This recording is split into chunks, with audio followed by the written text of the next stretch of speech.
Welcome to Wrestling Junkie, and today we'll be doing our Money in the Bank 2023 results and review of the pay-per-view. Obviously happened last night.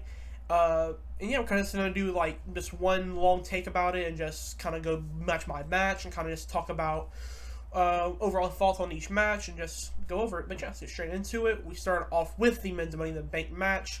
Now, obviously, the fan favorite was LA Knight. We both predicted him to win. However, we were both wrong. And surprisingly, Damian Priest is the one to get the win in this match, which I am very surprised about. I think a lot of people are. However, I do feel like this was his reward for having the amazing match with Bad Bunny in Puerto Rico at Backlash. I think this was like his big like, hey, you did phenomenal in that match with a celebrity who you shouldn't have done that well with.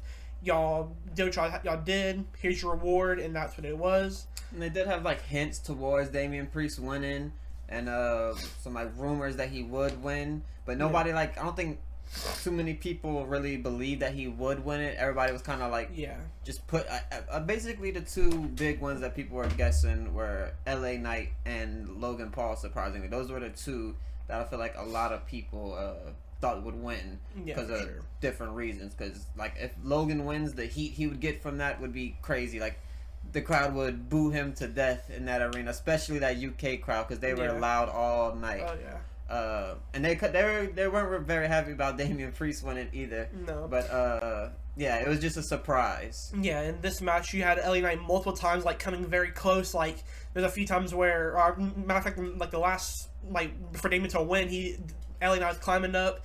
Damian comes up, does a Michinoku driver, and then climbs back up and wins it pretty much. But yeah, this was a very good match as well. The overall match was very good. You had some big spots in there. You had Butch doing a moonsault from top of a ladder to the entire crowd of people. You had Logan and Ricochet's botched, I'll say, like Spanish fly to double tables out to the outside, which I feel bad for Logan. He did seem a little banged up, but he seemed fine overall. But yeah, this was a very good match. Probably my like third favorite match on the night. Also kind of get to what my second and number one was, but yeah.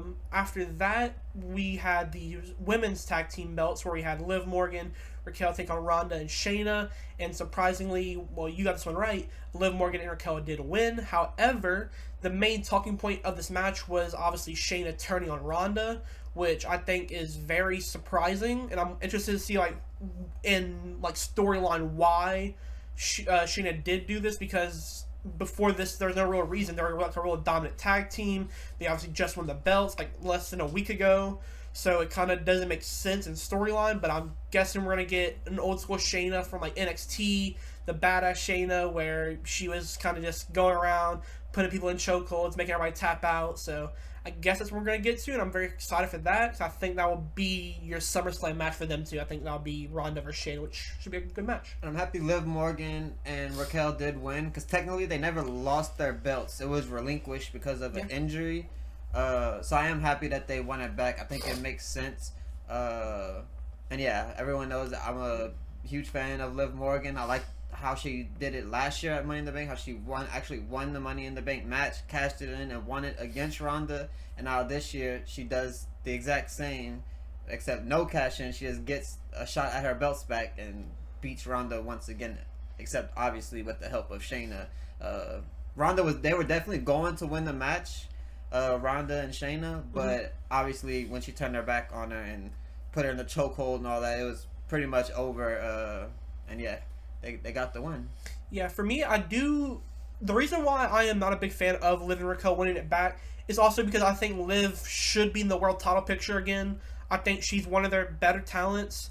And I know she's on SmackDown now, but now that she has the tag team belt, she can appear on any brand. Same with Raquel, obviously. I feel like she should be in that main title picture. Obviously, the Raw one's kind of confusing right now. There's not too many contenders. There actually isn't really a contender right now.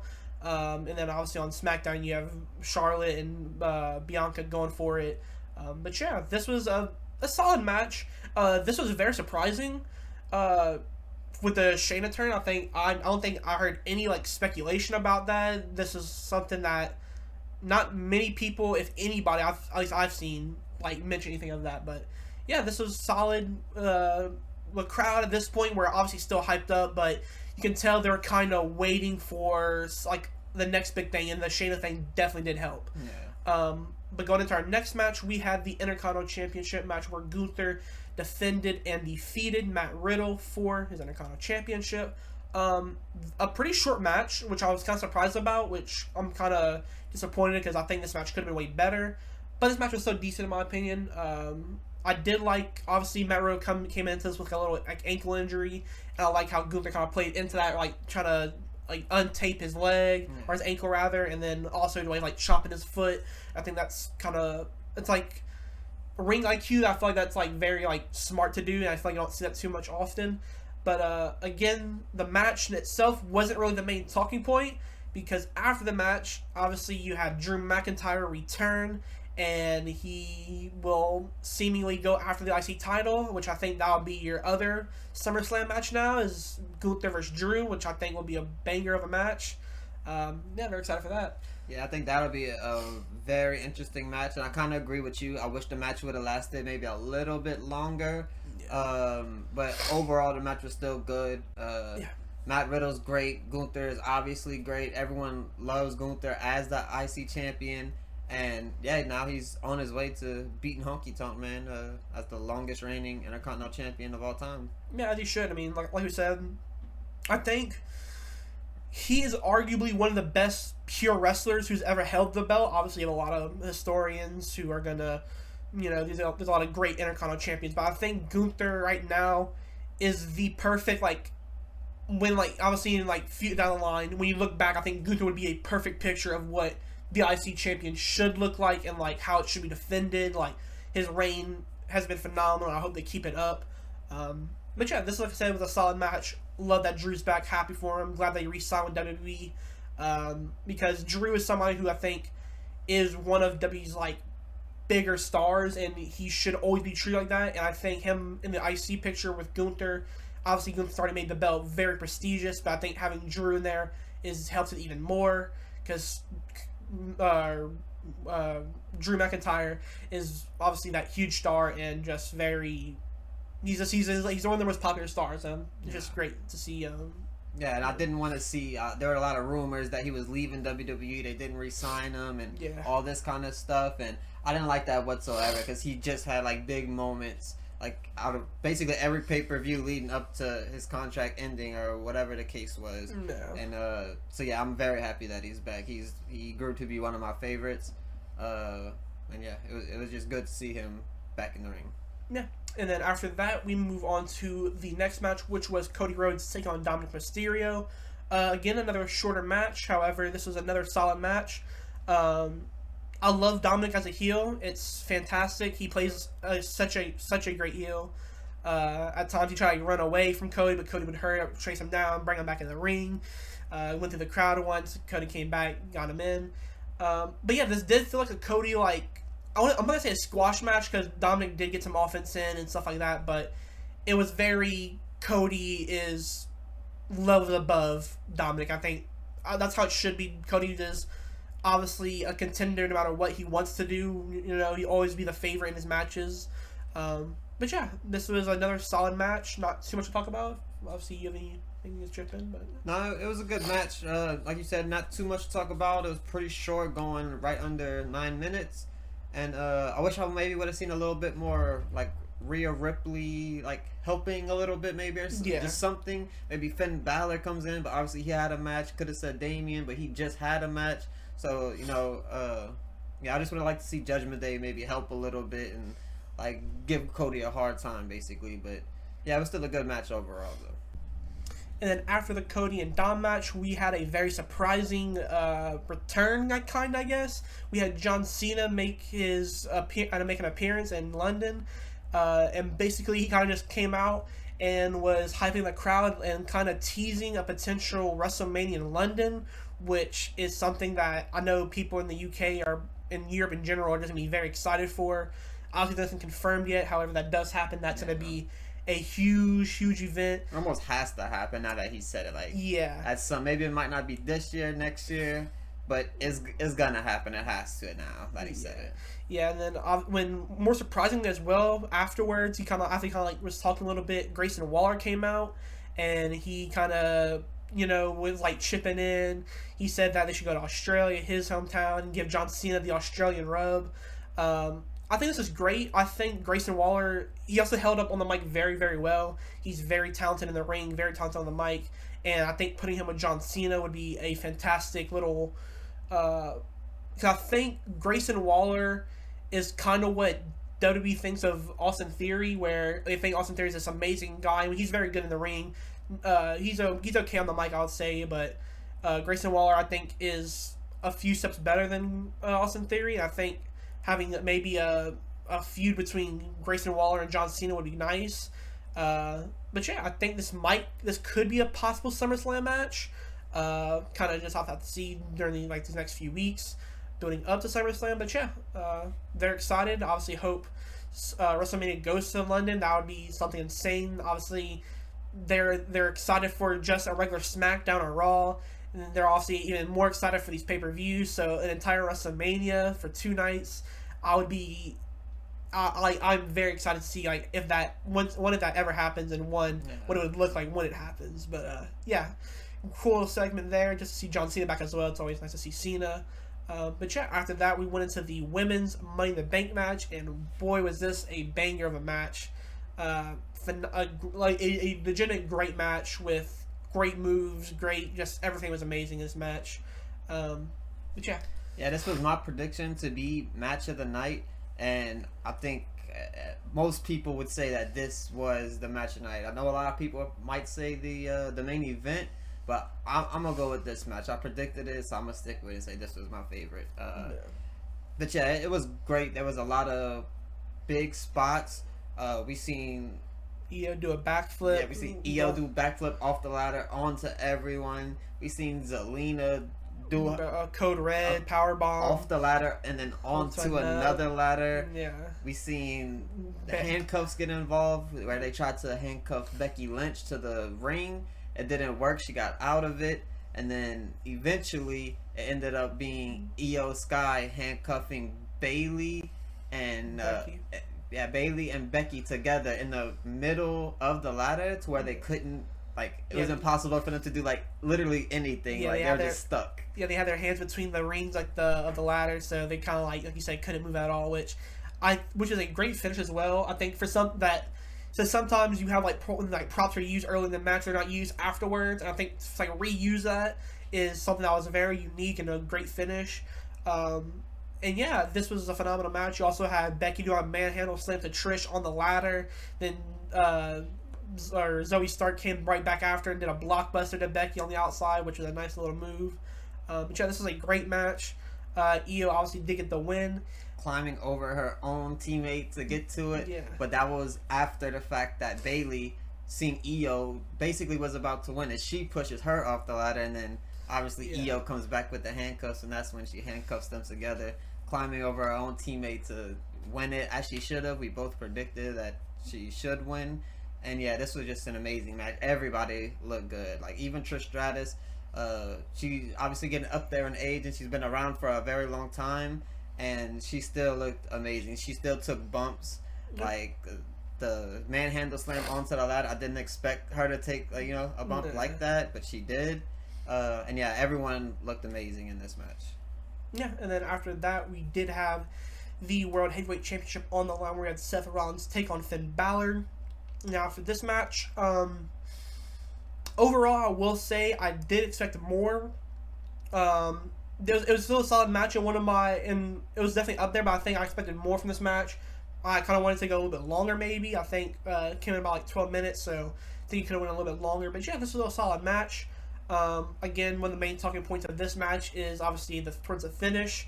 Obviously, Damian won the Money in the Bank early in the night, so during this match, he came out when Seth was about to win, but kind of distracted him for a little bit, allowing Finn to kind of get back in the match. Then Damian, when Finn was hit a coup de grace onto Seth, Finn finally realized he was there kinda, and was like, "Wait a second, are you gonna catch it on me if I win right now, or what's happening?" And Damian was like, "No, that won't happen." And yeah, definitely some drama happening. I definitely like this. It's kind of sad seeing a lot of these like factions that, when like a few months ago, were like there's a lot of factions in WWE right now.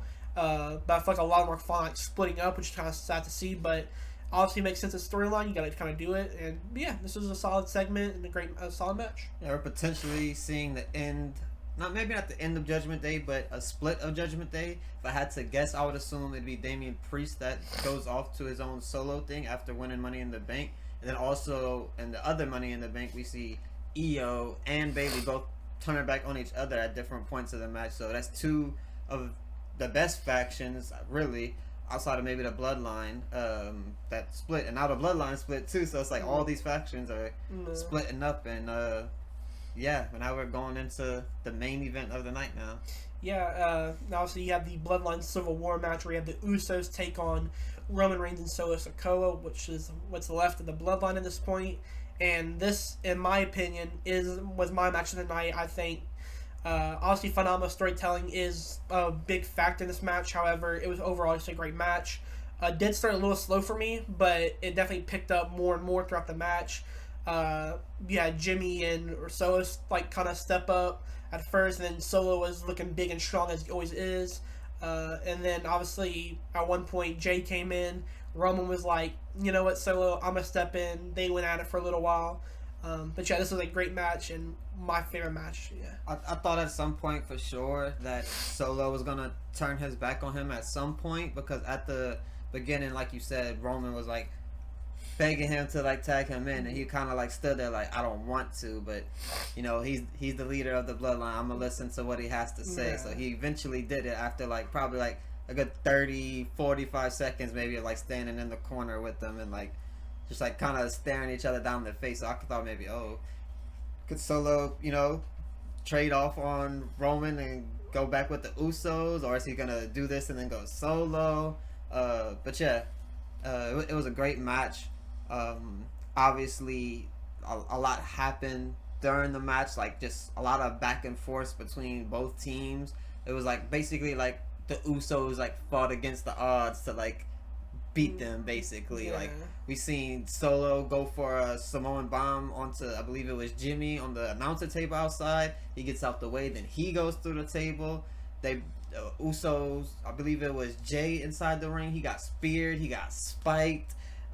He literally every possible finisher to him that could have happened, and they just continued to kick out every single time. Yeah, when it was all four men were in the ring, and then Solo and Roman were like standing there together, and then they did the spike and spear connect like combo. That is like such a great like tag team finisher, and if they were ever to like have them as like a real tag, like a full time tag team, that would be an amazing like combination to end the match and stuff like that.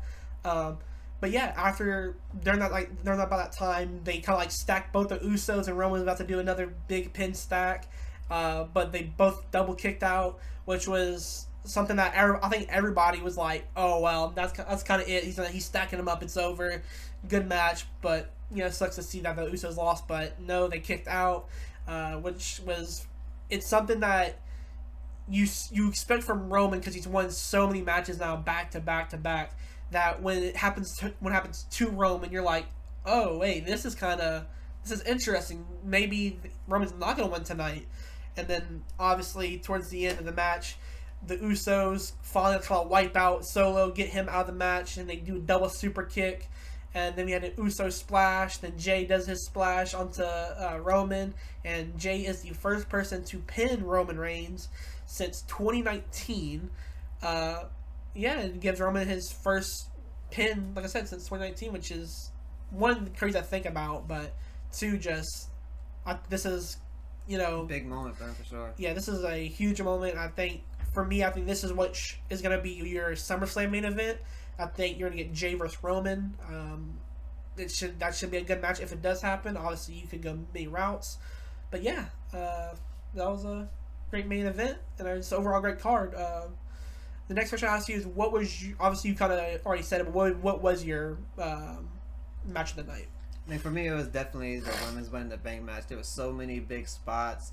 There was a lot of moments where people were about to win but didn't. Same thing with the men's as well. But I feel like the women played it off a little bit better. between the two Money in the Bank match, I feel like the women's was definitely the better one. And the best win, like the best person to win, was Io. We both predicted it. A lot of people predicted it.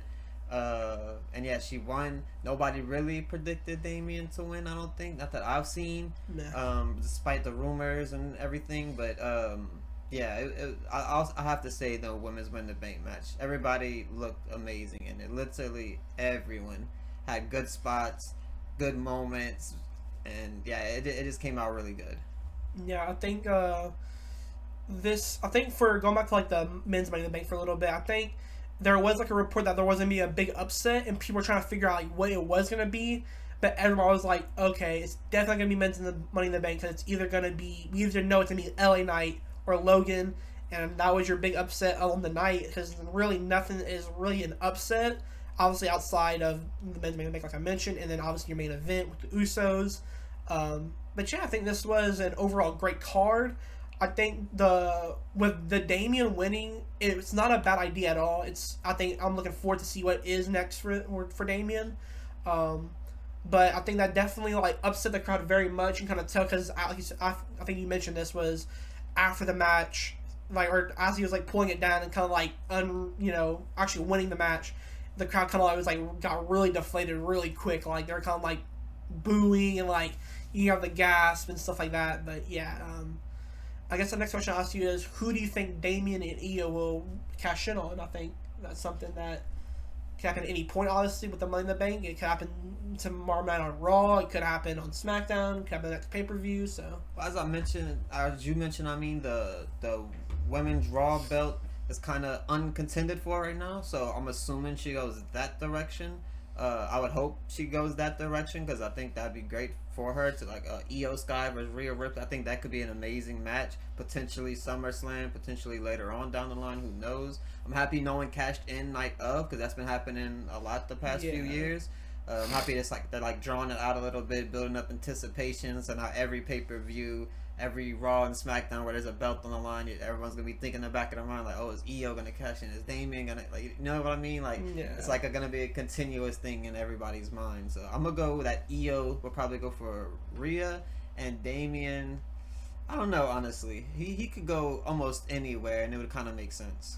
Yeah, I think for Damien, I think it makes sense if he does go for World Heavyweight. He goes for the World Heavyweight. I think that is the inevitable. I think if Finn does his rematch, I think if Finn wins, you have Damien cash in, and then obviously that's kind of in a Judgment Day. However, then you get a Finn versus Damien like storyline going, and then more if you have just a Damien versus Seth storyline, you have that. But for Io, I agree. Obviously, you're very limited to who she catches in on. Obviously, you either have Rio or Asuka at this point in time. But I think Io versus Asuka would be very good. Obviously, Io and Damage Control is on SmackDown, so that could make sense. However, with Money in the Bank, it is cross brand, so realistically, she can cash in on anybody. Yeah, the only thing I'm hoping for the men's Money in the Bank as well is that Damien doesn't do what they kind of hinted at a lot, which was cashing in on a mid-card title. It's not that it's a bad idea, because I think this match had a lot of like mid-carders, and I think this was to like make a new main eventer, and I think Damien is a main eventer right now. However, I just hope they don't let him cash in on the United States or the Intercontinental Champion. I think that's one thing you kind of can't do. I think you have to have him cash in on the World Heavyweight. But yeah, this was a phenomenal card. One of the better pay-per-views. The crowd definitely was into it, which is always nice in London. They never disappoint. But yeah, phenomenal card. Gave you your matches of the night. Gave you the rundown. But yeah, let us know what you guys saw the pay-per-view and stuff like that. But yeah, we'll catch you guys in the next video.